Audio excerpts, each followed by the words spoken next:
This is TAU Unbound, the English language podcast of Tel Aviv University.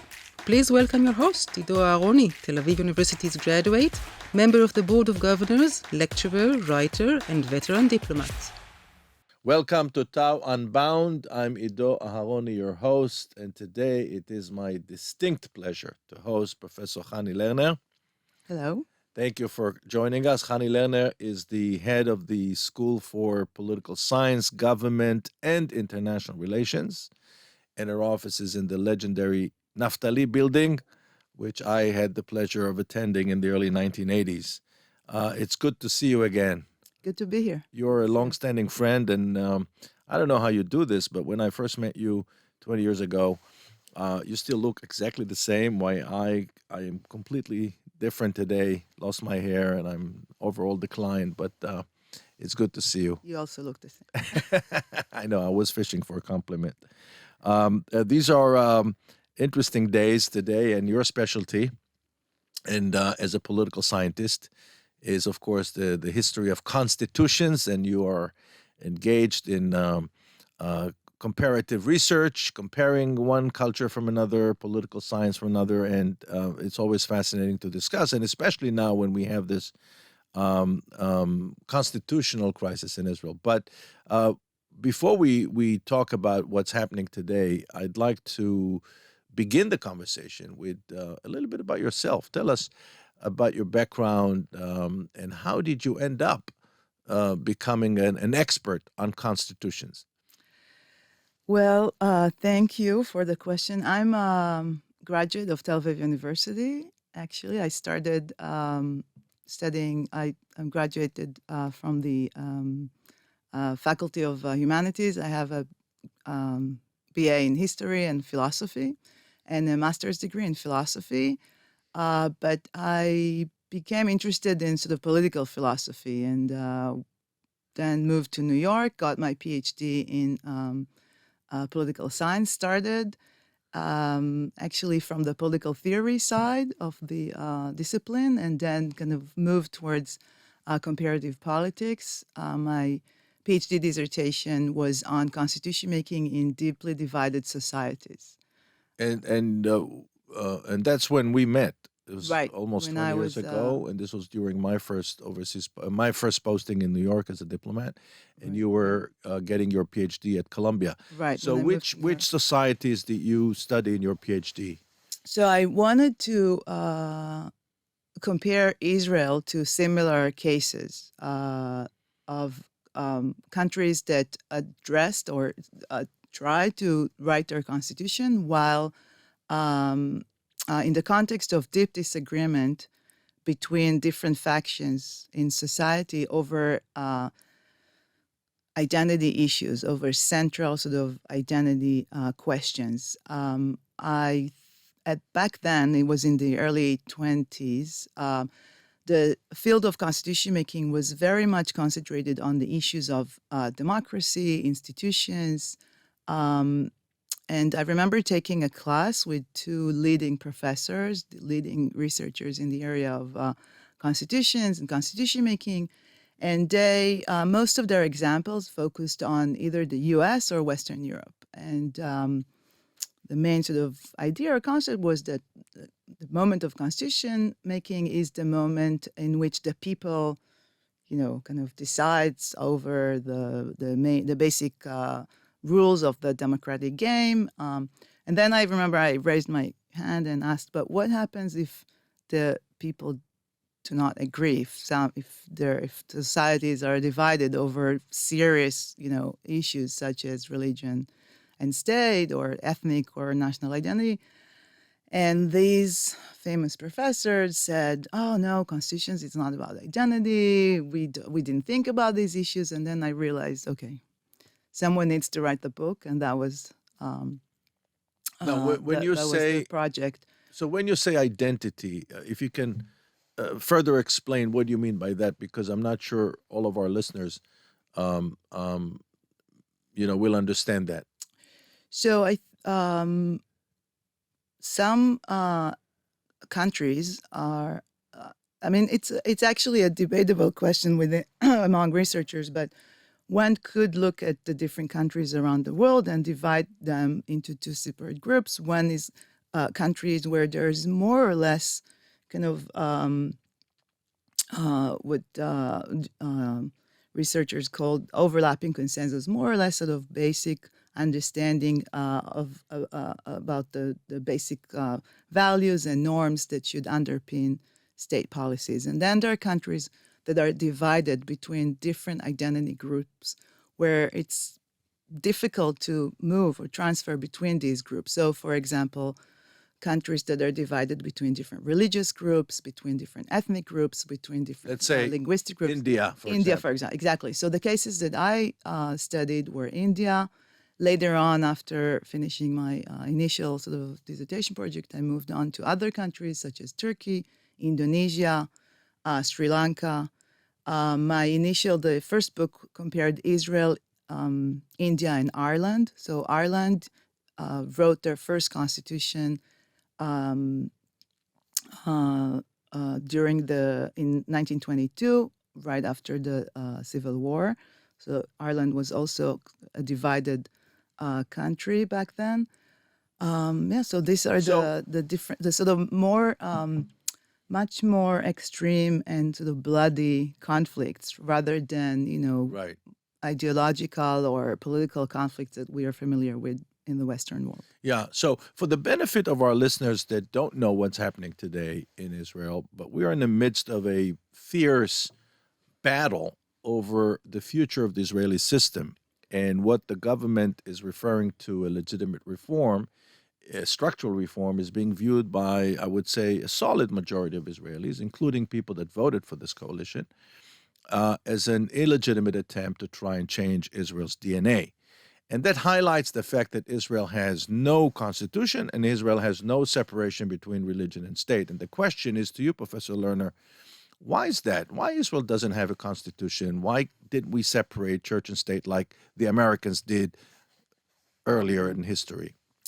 So again, like any complicated sort of development or political development, there are many reasons, and historians and political kind of theorists argue over why Israel doesn't have a constitution. The fact is that in 1948, when Israel was founded, the part of the Declaration of Independence included actually a statement about the future constitution. The first elections for the Israeli legislature was actually, in fact, for a constituent assembly. The first election is 1949, was for a constituent assembly, but then on its second meeting, the Constituent Assembly decided to transform itself into a legislature. Israel is not the only country where it happened. India, the same thing happened. The legislature, or the parliament, holds both legislative powers to make ordinary laws and a constituent power to make a constitution. In a year and a half later, the Knesset decided not to draft a complete constitutional document.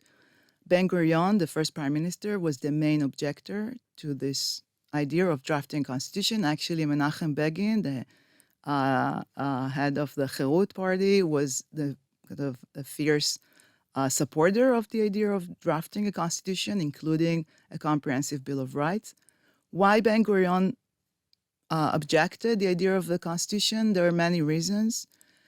In a famous speech that he gave, in a very long speech that he gave in the Knesset, explaining his position, he said that Israel doesn't need a constitution because the institutions of the state exist. Israel doesn't have the need to create this kind of contract between a federal government and states as in the U.S. So Israel is different in the sense that there is no institutional need, in his view, for a written constitution.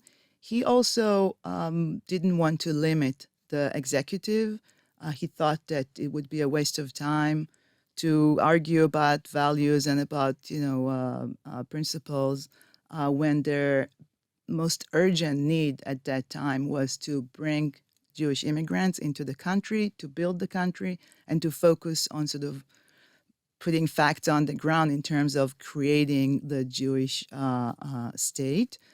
He said in a statement, if there are going to be when there are 2 million Jews in Israel, that would be our constitution. There were also additional arguments during the early debates in the Knesset. Those debates in the Knesset, some argue that it would be a more democratic process if the constitution will be written after the waves of immigrants will arrive into the country.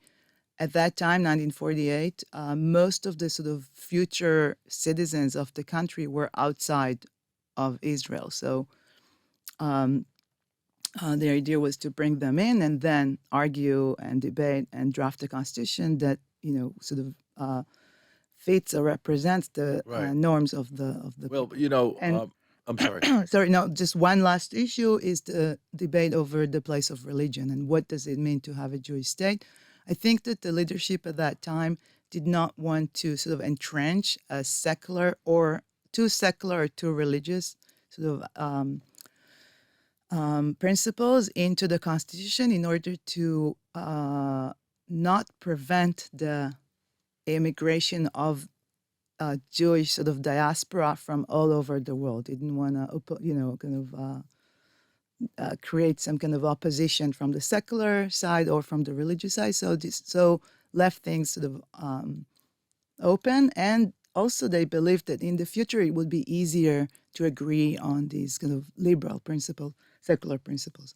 So the idea was to introduce later on a set of what we call basic laws that one day will amount into a constitution that was. So Ben-Gurion was a rare combination of a strategist and a tactician.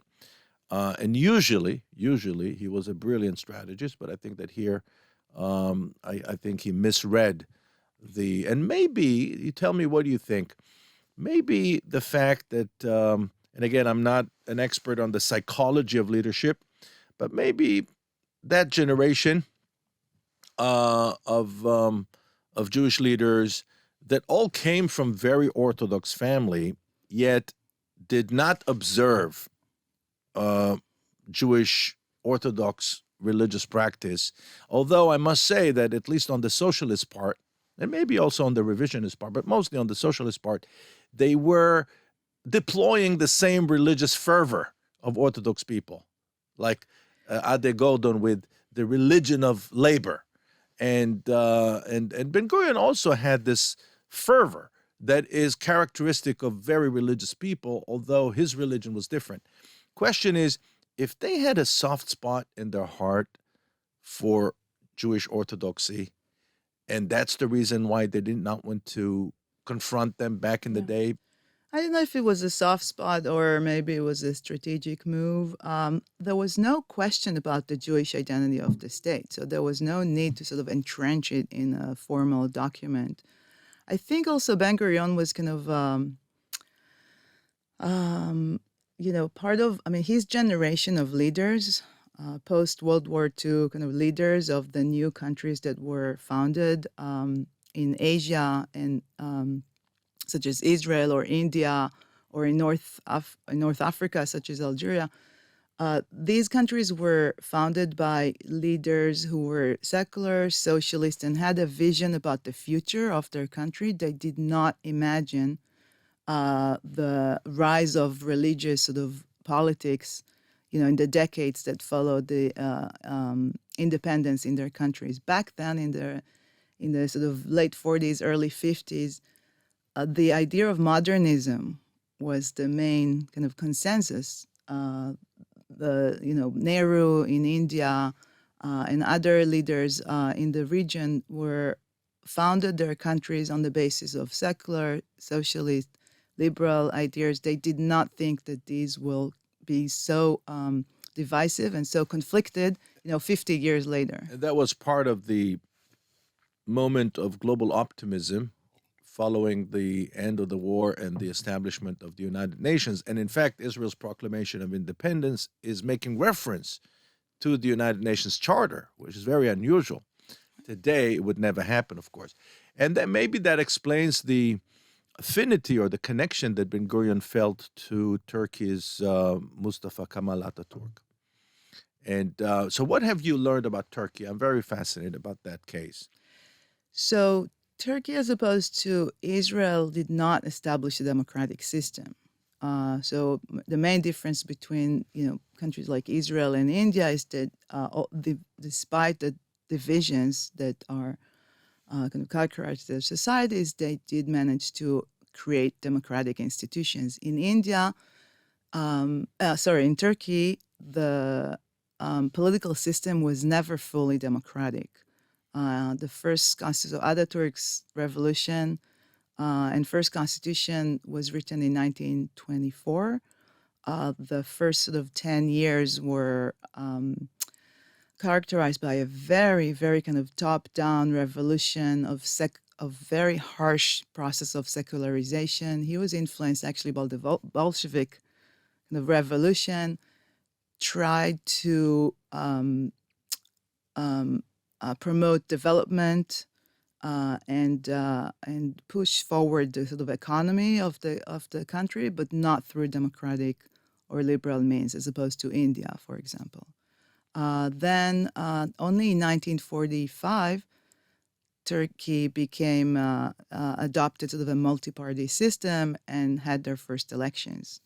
And since then, twice already in the early 60s and in the early 1982, when parties that were perceived by the sort of elite, secular military elite as too religious, those parties were either removed from government and the military took over and drafted a new constitution. So the current constitution was actually drafted in 1982, but under sort of the control of the military. In recent years, Erdogan, in the 90s, there was a hope that Turkey will become more democratic, but then when Erdogan sort of took over, there was another hope actually in around 2007. There was a very important committee chaired by Özbudun, someone I had close connections with. They tried to they did draft a new constitution, but it was not adopted. And then in 2016, the sort of attempted coup was the excuse for Erdogan to completely sort of change the regime in Turkey. And according to sort of comparative measurements, Turkey is not longer even considered sort of sort of semi-authoritarian. It is a complete authoritarian system now. So it's not even a crippled democracy. No. Now, let me ask you a question that really bothers a lot of people, and that's about the perceived weakness of the Knesset. So you said the Knesset has two powers. One power is to draft laws and pass them, the legislative power, and then the power to draft a constitution. Now, many people claim that the Knesset has never been weaker for all sorts of reasons. What do you think needs to happen in order for the Knesset to exercise, and successfully, its authority to draft a constitution? Well, to begin with, what is needed is a political will of the members of the Knesset. You're right that in terms of the sort of institutional relationship between the Knesset, the Israeli legislature, and the government, the executive, the Israeli parliament is especially weak institution compared to the government, and became even weaker in recent years because of different sort of changes in the regulations. So any coalition, any 61 members of the Knesset that form a coalition control any decision that is made by the legislator. So there's very little ability for the Israeli Knesset to supervise and oppose. By the way, an interim question. What can be done to change that? Because we know, for example, in the American system, that the country is divided into districts, and therefore legislators are indebted to their constituents, and that changes everything. What can be done in Israel to change that, what you just described? Yeah. So That's a very big question. Obviously, I think we do need to think about our political system and maybe either change electoral rules. Going back, by the way, to Ben-Gurion, one other reason that he objected the drafting of the constitution was he wanted to change the electoral system in Israel and turn it into regional sort of districts.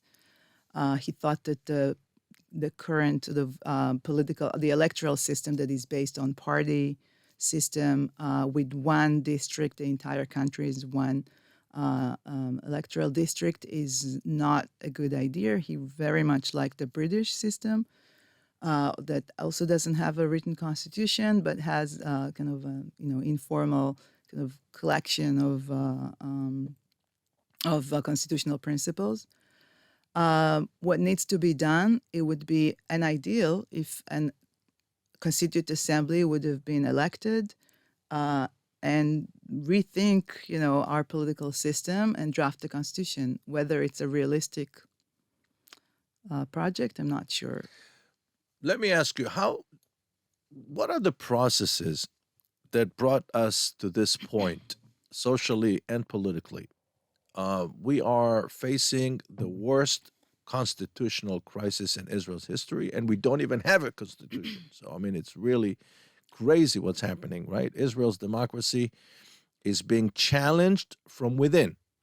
Question is, it's not happened overnight, right? It's a result of a long process that took place over decades. What would you say are the main factors that brought us here? So one main factor is the lack of a complete constitution. I think that Israel does have a constitution, it's just not complete. So we do have a series of 13 basic laws that were enacted over the years. The process was just never completed. There are two missing sort of elements, and I think if they were put in place, maybe the situation would have been much easier to sort of maneuver. One is the basic law and legislation that is missing and that is being debated in the past several years. The previous government formed a committee chaired by Gideon Sa'ar, and they tried to draft the basic law on legislation. This sort of missing link is supposed to define the balance of power between the legislature and the judiciary, which is exactly kind of the core of the conflict, the current conflict. There's also no agreement, or there's no sort of formal decision on what is the proper process for enacting basic laws. So the Harari decision from 1950 that we talked about earlier left sort of this issue, the procedural issue, kind of open. The decision of the Knesset in 1950 was that the Knesset will enact basic laws in a gradual manner over the years, and eventually, at some point in the future, they will all be gathered together into one constitutional document. But there's no decision on what should be the content of the Constitution, how basic laws should be drafted, whether with special majority, irregular majority, and what should be the procedure for amending basic laws. So this is a basic kind of institutional problem. I think the other missing element in our incomplete constitution is the lack of the principle of equality. Israel is the only democracy in the world that does not have a formal entrenchment of the principle of equality in basic law or in legislation in general. We do have the basic law on human dignity and liberty, which is interpreted by the court as sort of applying a non-discriminatory kind of idea. But the issue of equality is mentioned in the Proclamation of Independence. What is the relationship between the Proclamation of Independence and all the legislative aspects that you study? Yeah. So the Proclamation of Independence has a very important symbolic role. It defines the values and norms of the state.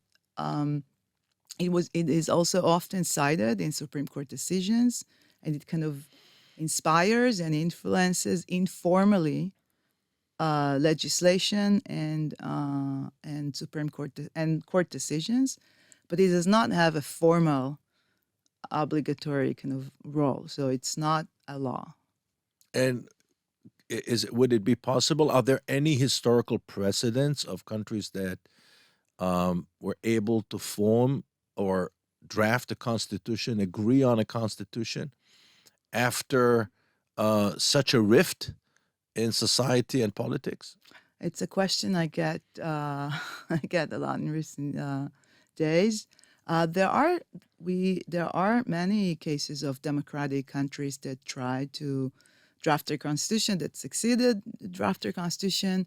Some processes fail because of various reasons. Just recently in Chile, the they tried to draft a constitution. They actually created a very interesting process that involved a lot of civil society organizations and kind of independent groups, but eventually the draft failed in the referendum, and now they've initiated another kind of procedure. There are only 3 countries in the world that do not have a written constitution. Israel is one of them. All of them are democratic countries. The UK and New Zealand are the other 2.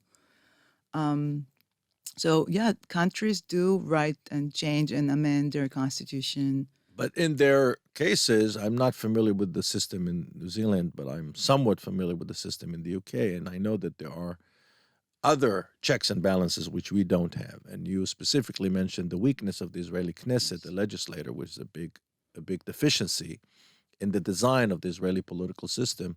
And I wanted to ask you, in terms of many of the people that are listening to us don't really know the differences between the Israeli political system and, let's say, the American or the Canadian or the British political system. What would you say are the main? For example, a lot of people think that Netanyahu was elected personally, that we elect individuals. So what would you say to our listeners are the big elements for them to know about the Israeli political system that makes it unique? I think, well, such a comparison, I think, might be difficult to pinpoint, specific issues, because any country is somewhat unique in its own way. So, from a comparative sort of perspective, as a political scientist, many argue that the U.S. actually is the unique country, has a very unique political system that sort of emerged because of its own political background and political sort of consequences. Also, the UK has a very unique history. So I think every country had developed its own unique kind of institutions that are kind of embedded in their history and the political concerns and political issues that the founding generation or the political leaders at some crisis moments or some important other kind of critical junctures were concerned with. So I don't know. I don't. So it's hard to kind of I think identify uniqueness, because all countries have some shared institutions, but also unique in their own way. There's no copy paste in constitution making for that reason. Right. But I think that when you look at the Israeli system and you compare it to other Western systems, I think what makes the Israeli system so unique is the fact that we have a party system. It's a parliamentarian coalition.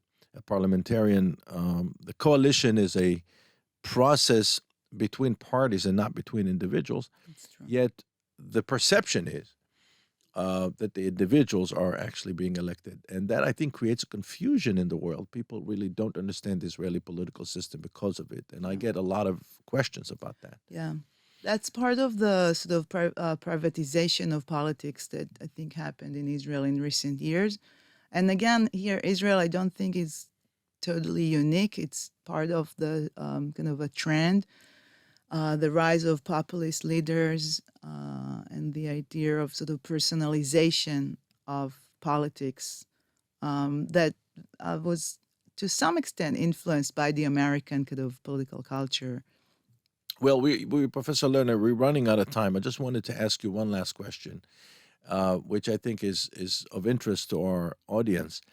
What are the chances that out of this mess, something good will emerge? Maybe an agreement on the contour lines of the Israeli political discourse, maybe even a constitution, maybe even. What are the chances something good will come out of it?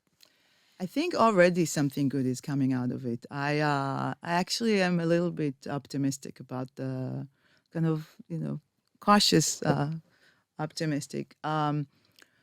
I think as as a political scientist, as someone who teaches for the past, I'm at Tel Aviv University. I'm teaching here since 2007, so 15 years.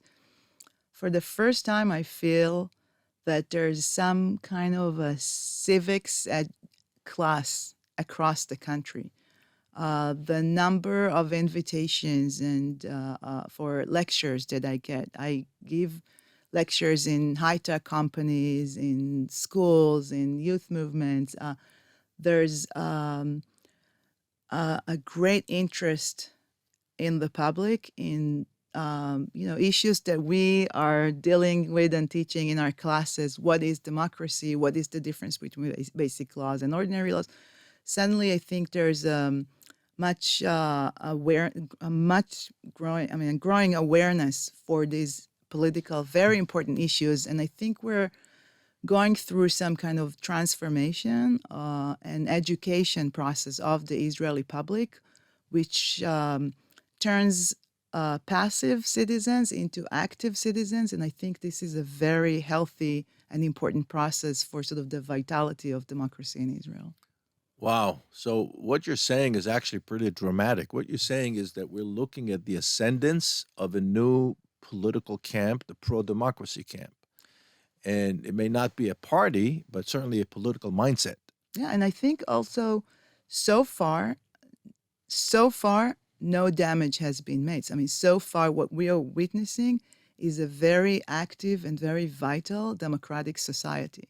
The demonstration, the protest, the public awareness for these issues, I think these are very good signs for healthy kind of democratic culture and the responsibility that citizens take for the regimes of their country. This is something that I've been teaching all these years, that democracy is something that needs to be protected by the citizens themselves. And it's happening in front of our eyes. And it is happening, yes. Incredible. Well, Professor Lerner, thank you so much. First, for educating us, and second, for inspiring us. Thank you very much. It was a real pleasure. And to our viewers and listeners, until the next episode, goodbye from Tel Aviv.